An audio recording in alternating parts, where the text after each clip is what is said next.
Have you ever spent 6 months hiding from someone, ducking into stairwells, eating lunch in your car, and timing your bathroom breaks just to avoid crossing paths with one person? Only to discover that the universe had been laughing at you the entire time, setting up the most elaborate cosmic joke imaginable? What if the person you feared most in your professional life turned out to be the one person who could change everything about your personal life? Stay until the end, because what happened next still gives me chills every time I think about it. And if you enjoy stories about fate, love, and the beautiful chaos of life, hit that like button and subscribe, because this community is built on stories that remind us that sometimes, the things we run from are exactly what we need to run toward. My name is Daniel Chen, and for 28 years, I thought I had life figured out. I had a system. I had routines. I had carefully constructed walls that kept me safe from the chaos that had defined my childhood. I was a senior software developer at Meridian Tech, a company that had grown from a scrappy startup to a major player in the fintech industry.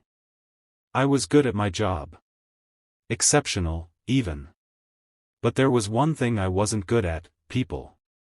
Especially one person. Victoria Sterling. The name alone sent a shiver down my spine every time I heard it echo through the office halls. She had taken over as CEO 18 months ago, after the company's founder retired. At 34, she was one of the youngest CEOs in the industry, and she had a reputation that preceded her like thunder before a storm. Cold. Calculating. Demanding. The kind of leader who could reduce a senior executive to tears with a single raised eyebrow. I had witnessed it myself during my first month under her leadership. Marcus Webb, a 15-year veteran of the company and head of our product development team, had presented a quarterly report with a 3% deviation from projected targets. Victoria had listened in complete silence, her face unreadable, and then she had asked one question. Just one. Is 3% the standard of excellence we're building this company on? Marcus had stammered. He had tried to explain market conditions, unforeseen complications, supply chain issues. Victoria had simply stood up, collected her things, and said, "I expect a revised strategy on my desk by Monday. One that reflects why I should continue investing in this department." Marcus had resigned 2 weeks later. After that, I made it my mission to stay as far away from Victoria Sterling as humanly possible while still remaining employed. I learned her schedule. I knew which elevator she preferred, which hallways she walked, which meetings she attended. I became a ghost in my own workplace, productive and invisible. My co-workers thought I was paranoid. My best friend at the office, Jasmine, called it survival instinct gone haywire. "She's not going to fire you for existing, Daniel," Jasmine would say during our lunch breaks, which I insisted we take at exactly 11:30 a.m. because Victoria always ate at noon. "You don't understand," I would reply. "She sees everything. She notices everything. And I am not about to be noticed." What I never told Jasmine, what I never told anyone, was the real reason I feared Victoria Sterling so much. It wasn't just her reputation. It wasn't just the stories of firings and demotions. It was something much more personal, something rooted in the deepest parts of my history. Victoria Sterling reminded me of my mother. My mother, Dr. Helen Chen, had been a brilliant woman. A renowned surgeon who had built her career on precision, discipline, and an absolute refusal to accept anything less than perfection. She had applied those same standards to her children. To me. Every grade that wasn't an A was a failure. Every second-place finish was a reminder that first place existed. Every tear was weakness. Every stumble was unacceptable. I spent my entire childhood trying to be invisible in my own home, trying to avoid her sharp eyes and sharper words. I learned to anticipate her moods, to calculate her expectations, to move through life without making waves. When she died of a heart attack during my junior year of college, I felt something I never admitted to anyone. Relief. And then guilt for feeling that relief.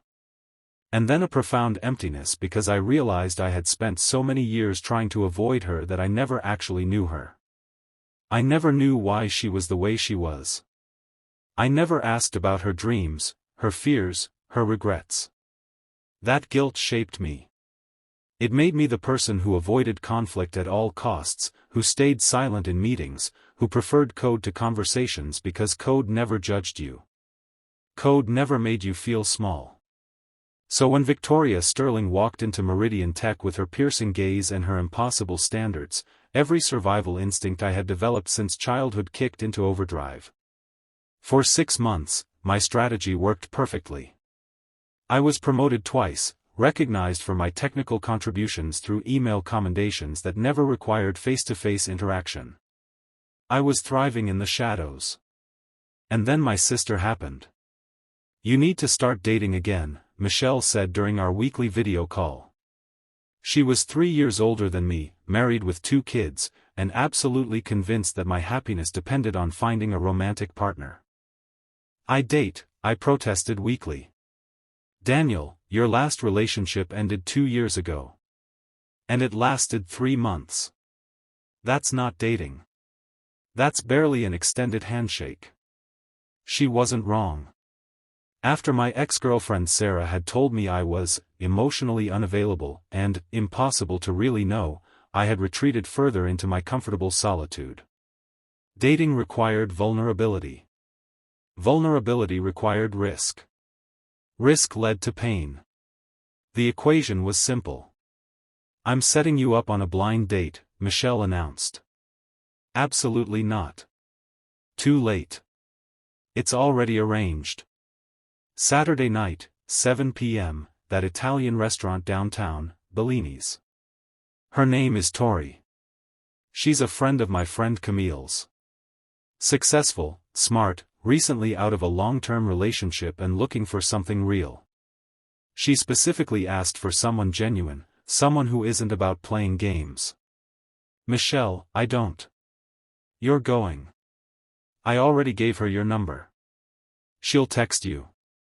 "Don't mess this up, little brother." She hung up before I could argue further. The text came 3 hours later, from an unknown number. *Hi Daniel. This is Tori. Michelle's friend gave me your number. I know blind dates can be awkward, but I promise I'm relatively normal. Looking forward to Saturday if you're still interested. Despite my reservations, something about the message made me smile. It was self-aware. Slightly self-deprecating. Human. I found myself typing back before I could overthink it. Hi Tori. I'm told I'm also relatively normal, though my sister might dispute that. Saturday works for me. Should I make the reservation or do you prefer to handle it? Already done. I'm a bit of a control freak about reservations. Hope that's okay. That's perfect. One less thing to stress about. Exactly. See you Saturday, Daniel. Over the next few days, we exchanged more messages.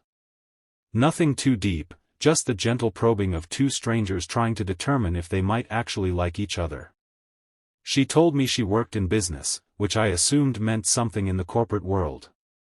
I told her I worked in tech, specifically development.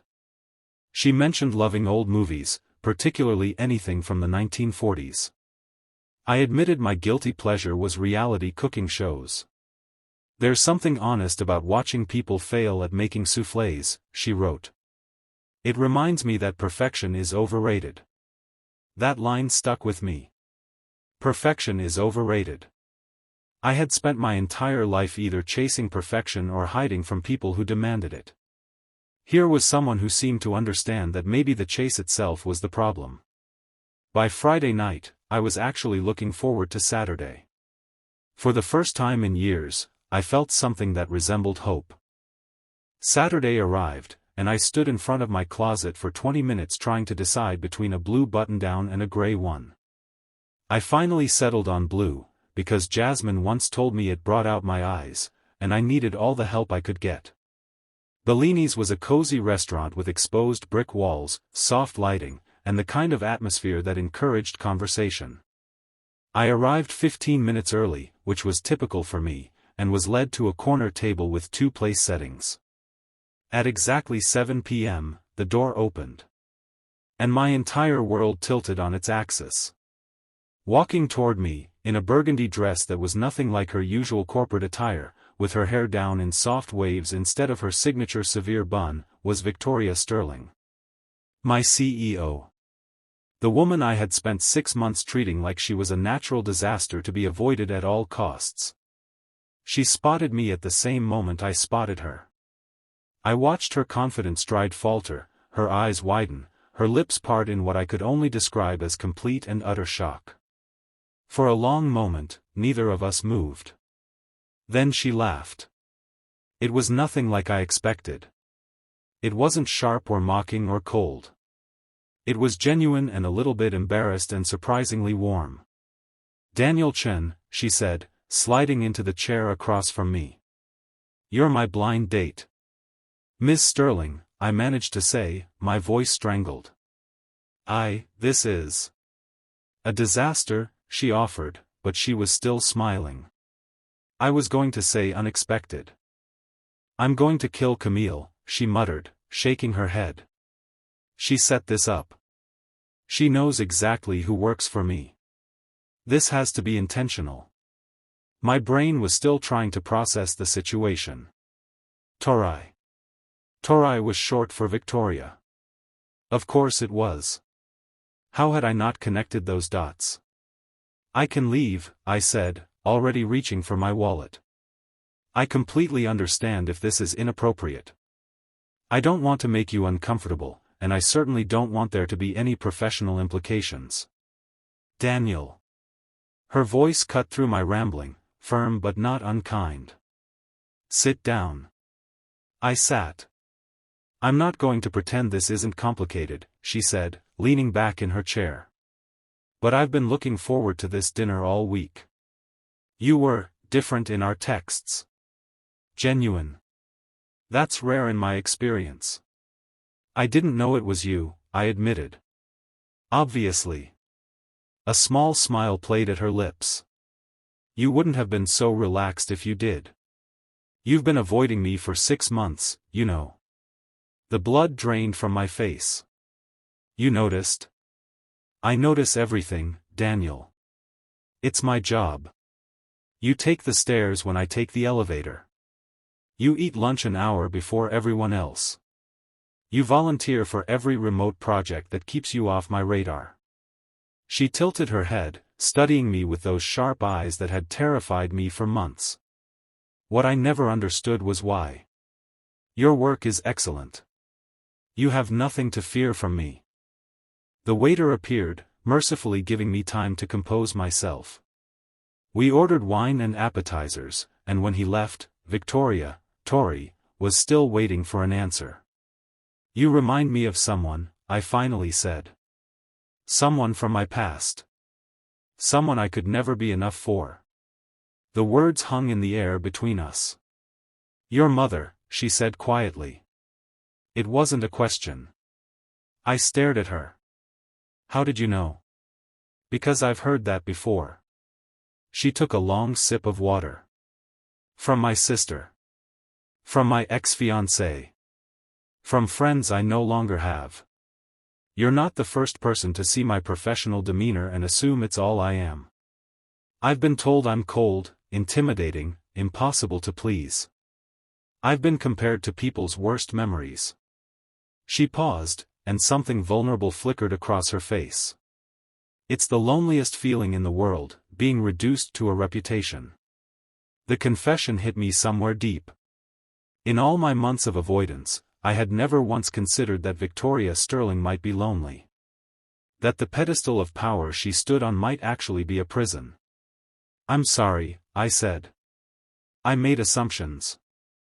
I created a version of you in my head based on fear, not reality." "You're not entirely wrong," she admitted. "I am demanding.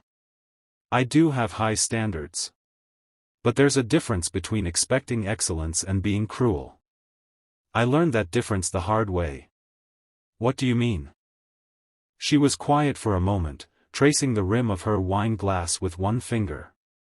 My father was a lot like what you probably imagine I am. Everything was never enough. Every success was followed by a question about the next one. I spent my entire childhood trying to earn his approval, and I never did. He died when I was 26, and his last words to me were about a business deal he thought I could have negotiated better. The parallel to my own story was almost painful. I swore I would never be like him, she continued. But somewhere along the way, I confused strength with hardness. I thought that if I never showed vulnerability, no one could hurt me the way he did. I built walls, Daniel. The same way you built yours. We sat in silence for a moment, two strangers who had somehow stumbled into each other's deepest wounds. So what do we do now? I asked. She smiled, and this time it reached her eyes. We have dinner. We talk. We pretend, just for tonight, that we're not CEO and employee. We're just Tori and Daniel. Two people who might actually understand each other. That dinner changed everything. We talked for 4 hours. The restaurant staff had to gently inform us they were closing. We covered everything, our childhoods, our fears, our dreams, the paths that had led us to this impossible moment. I told her about my mother, about the guilt I still carried, about how I had spent my life trying to be invisible because invisibility felt safe.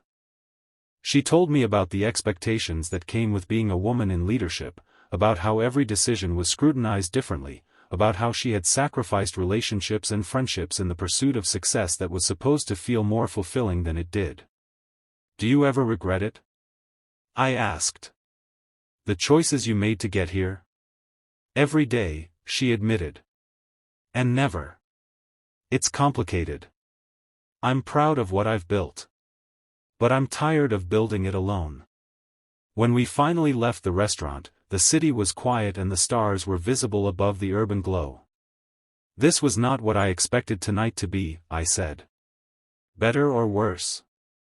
I thought about it. Different. In the best possible way. She laughed again, that warm sound that I was rapidly becoming addicted to. I have a confession. I asked Camille to set me up because I was tired of dating people who only saw my title. I wanted someone who would see me as just Tori. But I never thought that person would be someone who already knew my title and chose to look past it. I didn't choose anything, I said honestly. Fate chose. Or Michelle. I'm still not sure which. Maybe they're the same thing. We stood there on the sidewalk, two people who had spent months existing in the same space without ever really seeing each other. I want to see you again, she said. But I need you to understand what that means. It's complicated. There will be questions, complications, professional considerations. I won't ask you to hide, but I also won't force you into a situation you're not prepared for. I've spent my whole life hiding, I said. Maybe it's time to try something different. The next few months were the most terrifying and exhilarating of my life. We kept our relationship private at first, not out of shame but out of respect for the complexity of our situation. We had dinner at her apartment, where I discovered she couldn't cook to save her life but made excellent cocktails. We took weekend trips to small towns where nobody knew either of us. We slowly, carefully, learned to trust each other with the parts of ourselves we had kept hidden from the world. For the first time, I understood what it meant to be truly seen by another person. Victoria, Tori, didn't want me to be perfect. She didn't expect me to have all the answers. She just wanted me to be present, to be honest, to show up even when it was scary. And I did the same for her.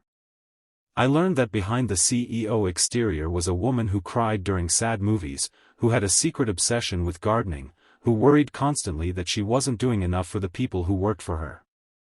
I'm terrified of becoming my father, she told me one night, her head resting on my chest. Every decision I make, I wonder if I'm hurting people the way he hurt me. You're not him, I promised. You're trying to be better. That's the difference. But of course, nothing stays private forever. The rumors started slowly. Someone noticed that Victoria smiled more often during meetings. Someone else noticed that I no longer bolted for the exits whenever she entered a room. The office gossip machine, as it always does, began to turn. 3 months into our relationship, we were confronted with a choice. There's talk, Victoria told me during a quiet dinner at her place. HR has received anonymous complaints about potential conflicts of interest. Someone wants to know why you've received 2 promotions in the past year. My stomach dropped. My work speaks for itself. The promotions were merit-based. I know that. You know that. But perception is reality in the corporate world. If we keep this hidden, it looks like we have something to hide. If we go public, every decision I've ever made regarding you will be scrutinized. What do you want to do? She looked at me with those eyes that had once terrified me and now felt like home. I want to stop hiding. But only if you're ready for what comes next. I thought about all the years I had spent invisible, all the relationships I had sabotaged because vulnerability felt too risky, all the walls I had built to protect myself from pain that found me anyway. I'm ready, I said. Going public was exactly as complicated as we had feared. There were investigations to ensure that my promotions had been properly documented and approved by other executives. There were whispers in the hallways.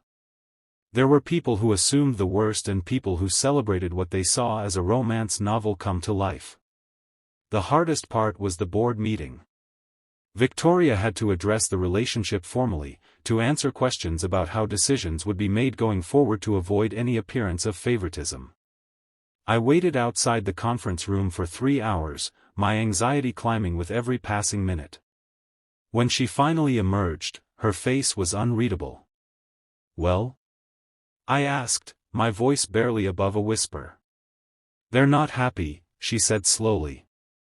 But they acknowledge that you've never reported directly to me, that your promotions went through proper channels, and that our relationship began outside of work. And? A slow smile spread across her face. And they said that if they fired every executive who had ever dated a colleague, they wouldn't have a company left to run. Relief flooded through me, so intense that I had to lean against the wall for support. We're okay? I asked. We're more than okay. She took my hand, right there in the hallway where anyone could see. We're finally free.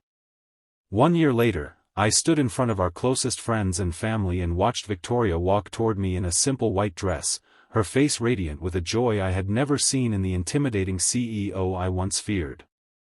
Our wedding was small. Jasmine was there, still in shock that her paranoid friend had ended up marrying the woman he used to hide from. Michelle was there, taking full credit for the entire relationship. Camille, who had orchestrated the blind date, gave a toast that had everyone laughing and crying. But the moment that stayed with me, the moment that still brings tears to my eyes when I think about it, was during the ceremony itself. Victoria had written her own vows, and as she spoke them, I realized how far we had both come. Daniel, she said, her voice steady but her eyes glistening, you taught me that strength isn't about building walls. It's about having the courage to let them down. You saw the person I was so afraid to show the world, and you didn't run away. You stayed. For the first time in my life, I understand that being seen is not dangerous. Being seen is the whole point. When it was my turn, I spoke from a place I had kept locked away for as long as I could remember. Victoria, you taught me that the things we run from are often the things we need most. I spent my whole life trying to be invisible, convinced that if no one really knew me, no one could reject me. But invisibility isn't safety. It's just another kind of loneliness. You made me want to be seen. You made me believe I was worth seeing. I'm done hiding, Tori. With you, I finally want to be found. The message I want to leave you with is this: the things that terrify us often carry the greatest gifts. I was so sure that Victoria Sterling was my greatest professional threat. I was convinced that she represented everything I had spent my life running from. But the truth was far more beautiful and far more complex. She was a mirror, reflecting back the parts of myself I refused to examine. She was a door, opening to a life I never believed I deserved. She was the universe's way of saying that sometimes, the greatest love stories begin with the people we're most afraid to meet. If you're hiding from something right now, a conversation, a relationship, an opportunity that feels too risky, I want you to consider the possibility that your fear is pointing you toward exactly what you need. The walls we build to protect ourselves often become the prisons that trap us. And the only way out is through. I almost missed the love of my life because I was too busy running from a ghost that existed only in my own mind. Don't make the same mistake. Take the risk. Have the conversation. Show up for the blind date. You never know. The person you've been avoiding might just be the person who changes everything. Thank you for joining me on this journey. If this story touched you, hit that like button and subscribe to the channel. We share stories like this every week, stories about love, courage, and the beautiful unpredictability of life.